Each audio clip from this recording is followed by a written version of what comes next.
Direct News TV.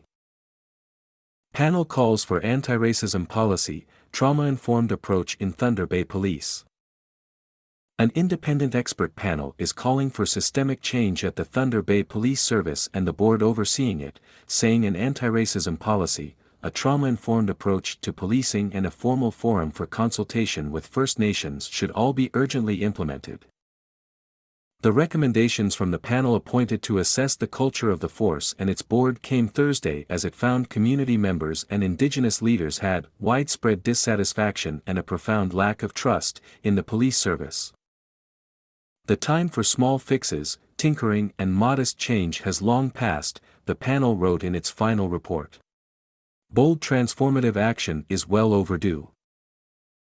The police force in the Northern Ontario city has been the subject of several reviews, including earlier reports that found evidence of systemic racism in how it handles cases involving Indigenous people. The expert panel was appointed by the Thunder Bay Police Board last year and held consultations with more than 100 organizations, local residents, Indigenous leaders, and current and former members of the force. Urgent measures are needed to address systemic racism in the police force, the panel said, including developing and implementing a comprehensive human rights, anti-racism and inclusion policy. Police should also take a trauma-informed approach to community interactions and establish a formal way to regularly consult Indigenous leaders in the region, it said. The police chief needs to pay attention to developing formal arrangements with First Nations and other police services, to establish a collaborative model of policing, panel chair Alok Mukherjee said.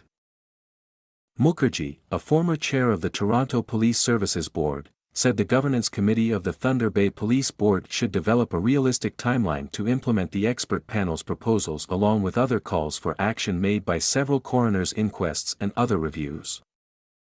The board committee should also develop an outcomes-based public reporting mechanism on its progress, he said. Vague processes are not helpful, he said.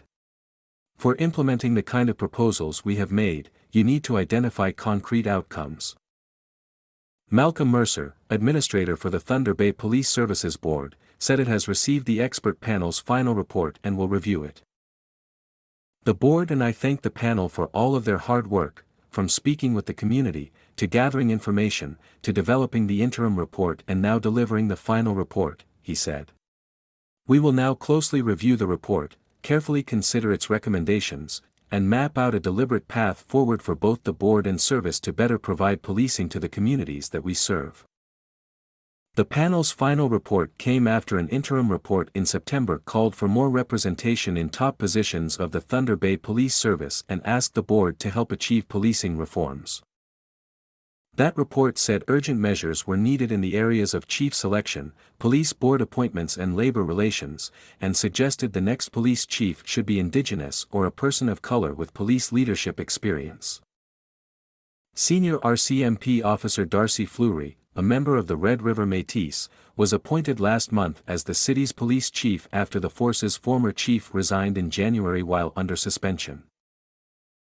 In February, 2 Indigenous women were sworn in as members of the Police Services Board. That came after the majority of the board's members resigned last year following the Ontario Civilian Police Commission's decision to appoint an outside administrator to oversee the board. Mukherjee said the new Indigenous board members were positive developments. The panel's final report also called for the police force and board to adopt a policy that focuses on de-escalation and problem-solving, especially in dealing with Indigenous people and members of other vulnerable communities. The report also called on the police chief to work with local partners, including the Fort William First Nation, Nishnawbe-Aski Nation, the city and the coroner office to establish a forensic pathology unit in Thunder Bay. Mukherjee said labor relations issues were not addressed in the final report since the interim report identified them as an area in need of improvement. The panel had called for a commitment to trauma-informed labor relations and training for all senior officers and managers. There is work to be done in respect of the area of labor relations and human resources management, he said. The expert panel also said a regional and collaborative approach to policing was needed for Thunder Bay and its vast surrounding areas that would see collaboration between city police, the RCMP, provincial police, and indigenous police forces. Working together, and in partnership with public and community-based service providers, they can address the legacy of past injustice, it said, and make space for restorative justice, compassion, understanding, and concrete acts of restitution. Mukherjee said both the federal and provincial governments should support Thunder Bay and its policing partners to create a regional policing model. Thunder Bay policing needs more resources, he said. We have advocated in the report for other orders of government to come to the table and support the possibility of real change in policing in Thunder Bay. My name is Kingsley. Please like, share, subscribe, and hit that notification bell so you can be the first to be notified whenever we post. You won't regret it.